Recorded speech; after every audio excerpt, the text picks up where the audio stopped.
Halo sahabat-sahabat Hermina, kembali lagi dengan saya Dr. Edo di acara podcast RS Hermina Bogor dalam rangka memperingati Hari Lupus Sedunia di tanggal 10 Mei ini. Kita sudah kedatangan dokter ahli imunologi dan alergi dengan Dr. Erwanto. Ya. Kita akan bahas sedikit tentang apa itu lupus dan bagaimana mengatasi sehari-harinya. Silakan dokter, beliau ada di Hermina Bogor. Mungkin dokter bisa dikenalkan dulu dokter? Ya, terima kasih dokter Edo. Saya dokter Erwanto, saya dokter spesialis penyakit dalam, konsultan alergi imunologi. Saya berpraktek di Rumah Sakit Hermina Bogor. Kita akan mulai ke tema yang pertama. Seperti tadi yang saya bilang, kita akan bahas tentang lupus karena kita sedang membahas dengan ahlinya. Ya, dokter, lupus itu sebenarnya apa sih, dok? Ya, baiklah, sahabat Hermina. Kalau kita ingat lupus, mungkin dulu ada komik zaman saya masih SMP, SMA itu terkenal sekali. Tapi ternyata lupus adalah nama salah satu penyakit autoimun. Dan sampai saat ini dikenal kurang lebih ada 150 jenis diagnosa penyakit autoimun. Mengenai penyakit autoimun sendiri adalah suatu penyakit yang merupakan reaktivitas atau reaksi badan terhadap sesuatu yang pencetusnya dari tubuh sendiri. Ya. Sampai saat ini memang belum diketahui pasti apa penyebabnya. Hanya beberapa faktor risiko yang mungkin bisa kita ketahui bahwa seseorang adalah seorang penderita lupus. Mungkin demikian. Oke, baik. Faktor risiko yang paling sering apa dok biasanya dok? Ya. Biasanya faktor resiko yang paling penting sering adalah mereka-mereka yang mempunyai keluarga sakit autoimun juga. Namun tidak dalam satu keluarga yang pasti ada lupus, kemudian keluarga yang lain lupus juga, belum tentu. Jadi misalnya penyakit keluarga tersebut adalah rheumatoid arthritis atau radang pada sendi. Atau adanya Sjögren syndrome, suatu penyakit autoimun yang lain yang juga mulai banyak didapatkan. Nah, keluarga yang lain adalah dengan lupus erythematosus sistemik atau systemic lupus erythematosus atau SLE tersebut. Nah, itu adalah salah satu faktor risiko. Kemudian beberapa pencetus, jadi pada seseorang penderita lupus ini, pada tubuhnya sebetulnya sejak lahir mempunyai suatu kode genetik yang berbakat untuk berkembang menjadi suatu penyakit autoimun. Nah, dalam perjalanan kehidupannya akan timbul berbagai faktor pencetus atau trigger. Misalnya adanya infeksi yang berulang, adanya radang di tenggorokan, adanya radang di daerah gigi, adanya faktor yang lain, misalnya polusi, penggunaan bahan-bahan artifisial, ya, dan yang tidak kalah pentingnya adalah faktor stres. Jadi banyak sekali faktor-faktor yang menjadi pencetusnya pada seseorang yang mempunyai bakat untuk menjadi lupus tersebut. Gitu ya. Berarti sebenarnya lebih banyak genetik ya dok untuk kasus yang seperti ini? Ya, sebenarnya faktornya faktor genetik. Namun tidak sampai saat ini para ahli belum menemukan sampai pasti kode genetik mana ya. Manusia ini kan tersusun dari ribuan jutaan kode DNA. Nah, kode DNA mana yang sebetulnya bisa dipakai sebagai patokan untuk menilai resiko untuk terjadinya penyakit lupus tersebut. Gitu. Dok, kan kebanyakan dari yang kita tahu, perempuan itu lebih banyak skalanya untuk yang terkena dengan penyakit lupus, dok. Apakah ada pengaruh dengan masalah gender juga, dok? Iya. Memang betul, Dr. Edo. Jadi wanita dibanding laki-laki rasionya 1:16. Ya. Wow. Jadi satu laki-laki kemungkinan 16 orang wanita. Diduga yang berperan di sini adalah faktor hormonal, yaitu salah satunya adalah hormon estrogen. Yang mana pada wanita hormon estrogen ini kadarnya adalah cukup dominan dibanding laki-laki. Laki-laki juga ada estrogen, namun tidak terlalu besar jumlahnya. Sedangkan pada wanita, estrogen cukup besar dan ini salah satu faktor yang menentukan lupus tersebut akan menjadi muncul atau tidak gejala-gejalanya. Sehingga juga kasus-kasus lupus banyak diketemukan pada mereka-mereka yang dalam usia subur, yaitu sekitar 25 sampai 40 tahun ya. Ketika sudah menopause, kasusnya untuk wanita menjadi lebih jarang, walaupun juga masih bisa terjadi lupus tersebut. Oke. Gejala apa sih dok yang paling sering muncul pertama kali yang dirasakan? Ya ini yang agak sulit dok. Jadi lupus ini dikenal sebagai penyakit dengan 1000 wajah ya, atau dasa muka. Kalau kita kumpulkan kasus-kasusnya, pasien 10 orang keluhannya akan berbeda-beda. Dari hanya demam yang berkepanjangan, nyeri sendi, sariawan yang tidak sembuh-sembuh, atau bahkan yang gejalanya sudah lebih lengkap lagi, adanya bengkak pada kaki, kulit kemerah-merahan, ya. Jadi banyak sekali gejala-gejala lupus. Untuk mendiagnosa penyakit lupus, saya teruskan saja barangkali ya. Diperlukan konsultasi dengan seorang dokter penyakit dalam, mungkin khususnya yang mereka mendalami imunologi ya atau penyakit-penyakit autoimun. Mereka akan mendiagnosa berdasarkan kriteria diagnosis ya. Sampai saat ini beberapa kriteria yang digunakan misalnya dari American Rheumatology Association ya, ada kriteria di sana. Kalau diketemukan sesuai dengan konsensus, maka ditegakkan diagnosa lupus tersebut. Nah, ini bisa dari gejalanya, bisa dari laboratorium yang didapat ya, ataupun dari pemeriksaan fisik sehingga disimpulkan bahwa seseorang adalah penderita lupus tersebut. Ya dok, kalau yang paling sering kan banyaknya yang kita temukan di lapangan dok, biasanya ada yang dengan butterfly rash ya dok ya posisinya. Apakah itu pasti bakal sebagai penyakit lupus atau ternyata itu bisa dengan diagnosa lain? Memang kalau diklasifikasi keterlibatan dari mukokutaneus atau dari kulit merupakan salah satu yang cukup dominan, yaitu adanya butterfly appearance, butterfly rash, yaitu bercak kemerahan ketika kena sinar matahari. Ya.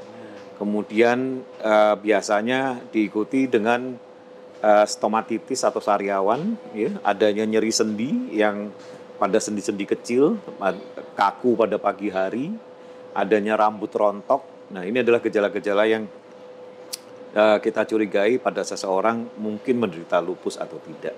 Gitu, dok. Baik. Dok, aku juga pernah sempat baca, memang untuk klasifikasinya sendiri dia ada yang ringan, sedang, sampai yang berat ya dok ya posisinya? Betul, iya. Itu kita bakal membedakannya sampai sejauh mana sih dok untuk yang sedang dan beratnya? Ya, sejauh ini tentu saja pada dasarnya lupus dilihat dari keterlibatan dari organnya, ya. Jadi dari ujung kepala sampai kaki itu bisa semua organ terlibat. Jadi dari tadi rambutnya rontok, bengkak pada kaki, ya, dan lain sebagainya. Nah, semakin banyak organ yang terlibat, tentu saja ini dikatakan membuat prognosis atau bisa dinyatakan penyakit lupusnya adalah menjadi sedang atau menjadi berat. Ya.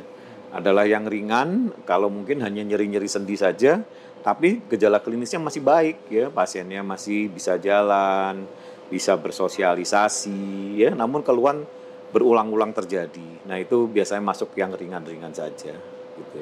Ya, siap. Baik.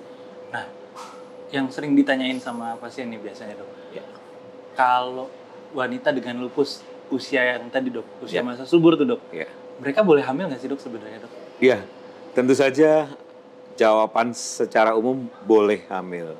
Namun ini kembali lagi dalam pengobatan dok. Ya. Jadi setelah diagnosa ditegakkan, pasien lupus ini dasarnya adalah suatu reaksi peradangan dalam tubuh. Dia akan mendapatkan obat-obat untuk menekan suatu reaksi inflamasi atau radang. Nah, obat itu bisa beberapa pilihan, tentu saja disesuaikan dengan kondisi pasiennya. Ya.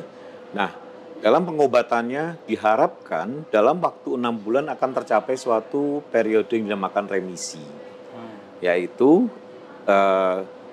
keluhannya berkurang, ya, pemeriksaan fisiknya membaik, ya, tidak didapatkan bengkak, ya, tidak didapatkan tadi butterfly appearance yang dominan, ya, dan beberapa parameter laboratorium juga yang menunjukkan nilai-nilainya mendekati nilai normal. Nah, pada kondisi inilah diberikan oleh para dokter apabila ingin hamil diperbolehkan, ya. Namun tetap saja harus hati-hati dan diperlukan kerjasama atau koordinasi yang baik antara berbagai disiplin ilmu, antara lain penyakit dalam dengan misalnya dokter spesialis kandungan, ya, sampai bayi ini lahir, kemudian dokter spesialis anak pun juga akan kita libatkan untuk mengelola bayinya, ya. Jadi intinya adalah harus mencapai remisi dulu, Dok. Nah, baru aman untuk hamil. Gitu. Nah, untuk yang kedua nih, kan waktu kemarin lagi sering COVID nih, Dok, posisinya. Betul, nah, ya. Ada vaksin buat COVID juga tuh, Dok. Ya. Nah, ada nggak masalah kalau misalkan Ya. yang lupus ini dengan vaksin-vaksin tersebut? Ya, baik, ini pertanyaan baik sekali, Dokter Rido. Jadi waktu kami bertugas kemarin, kami masuk dalam beberapa tim advokasi vaksin, tim KIPI, kejadian ikutan pasca imunisasi, ya. Kami mengadakan beberapa diskusi dan pengalaman lapangan, dan di sana didapatkan sesuai dengan rekomendasi bahwa pasien-pasien yang remisi diperbolehkan divaksin, ya. Tidak ada vaksin khusus, semuanya sama vaksinnya. Karena kita tahu vaksin COVID kan ada yang dari bagian virus yang dilemahkan, ada dari RNA-nya, ya, dan macam-macam ini. Dan itu semua diperbolehkan, ya.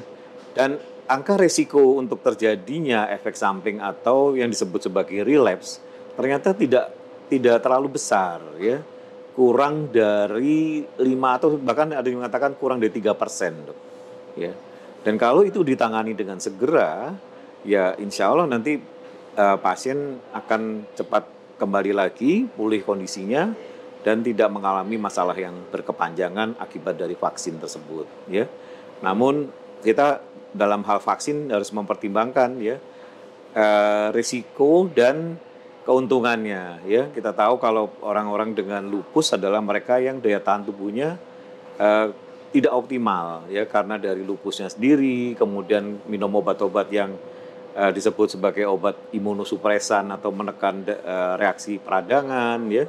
Nah, itu juga akan memudahkan orang terkena infeksi, ya. Dengan terkena infeksi ini, nah salah satunya risiko terkena COVID. Nah, maka vaksin adalah salah satu upaya untuk pencegahan sehingga tidak mudah tertular atau kalaupun mudah-mudahan sakitnya tidak terlalu berat, ya, infeksi COVID-nya pada orang dengan lupus ini. Ya, jadi kalau dalam kondisi sehat segera konsultasi dengan dokternya, segera mendapatkan vaksin. Sekarang kita tahu sudah sampai booster kedua, ya, segera dapatkan vaksin tersebut. Gitu. Ya, baik. Nah, berarti untuk penanganan COVID sendiri sebenarnya tidak masalah, ya, Dok? Kalau misalkan kita dapat vaksin, ya, Dok, ya? Aman berarti, ya, Dok, ya? Insya Allah aman, bisa dipakai. Oke, yang terakhir nih, Dok. Dalam lupus sendiri kan para penderitanya kan pasti ini sampai seumur hidupnya mereka tuh, Dok, ya? Betul, ya. Apa aja sih yang perlu kita perhatikan selama perawatan di rumah dan di luar? Ya, jadi kalau kita lihat beberapa penyakit yang kronik, misalnya hipertensi, diabetes, hampir sama dengan lupus, ya. Hingga saat ini ilmu kedokteran adalah mengendalikan penyakit-penyakit kronik tersebut, ya. Jadi dikendalikan artinya ya tidak ada gejala-gejala, laboratorium dalam batas normal, ya, sehingga pasiennya menjadi tenang. Nah, bagaimana mencapai hal ini? Tentu saja satu tadi mendiagnosa secara pasti dulu, mendapatkan obat-obat sampai mencapai remisi, ya. Kemudian yang tidak kalah pentingnya adalah dukungan dari sekitarnya, misalnya dari rekan kerja, dari komunitas, ya. Dari keluarga, ya, tidak usah terlalu diistimewa, tapi mereka mendapatkan perhatian yang cukup, ya, dengan baik, dan pasien-pasien dengan lupus ini insya Allah akan mempercepat pemulihannya, Dok, ya. Jadi berikan mereka dukungan, ya, anggap mereka seperti orang biasa, ya, tapi tidak diberikan beban yang berat, ya. Misalnya kalau di rumah ya jangan diberikan pekerjaan rumah yang berat, ya, misalnya menyapu 2 lantai rumah ya jangan, ya, tapi bersihkan kamarnya sendiri boleh, ya, untuk kepentingan pribadi boleh, sehingga timbul suatu kepercayaan terhadap diri sendiri bahwa orang lupus ini masih bisa. Ya. Kalaupun mereka bekerja, juga tempatkan mereka pada tempat-tempat kerja yang tidak mempunyai beban secara psikis maupun fisik. Ya. Jadi berikan mereka sesuai dengan kemampuannya, sehingga masih tetap bisa berkarya, produktif, ya, mempunyai kepercayaan terhadap diri sendiri, dan ini mendukung sekali bagi kemajuan kesehatan pasien-pasien dengan lupus tersebut. Jadi gunakanlah hal-hal yang baik tersebut, ya. Kemudian pasiennya juga harus kembali lagi mempunyai tekad yang baik, ya, istirahat yang cukup, tidur sampai minimum 6-8 jam per hari, tidak makan makanan yang ada pengawetnya, ya. Banyak sekali sekarang produk-produk yang berpengawet, pakai pemanis buatan, ya, penambah rasa dan lain sebagainya. Nah, ini kan tentu saja merupakan suatu hal yang harus dihindari karena diduga ini juga merupakan bahan-bahan kimiawi yang bisa mencetuskan lupus tersebut, ya. Dan konsultasi dengan dokter yang merasa cukup dekat, silakan untuk membantu pengendalian penyakit ini, kira-kira gitu. Baik, terima kasih dokter. Nah, untuk teman-teman sekalian, Dokter Erwanto tetap ada di RS Hermina Bogor. Jadi kalau misalkan memang rasanya ada keluhan yang mirip, mungkin bisa berkonsultasi dengan beliau lebih jauhnya. Terima kasih dokter untuk waktunya. Sama-sama. Mudah-mudahan kita ini bisa memberikan sedikit info lah buat teman-teman sekalian. Amin. Dan kita juga bisa ngasih support sama teman-teman Adipus kita, orang dengan lupus. Mudah-mudahan makin sehat, makin baik. Terima kasih. Terima kasih. Sampai jumpa.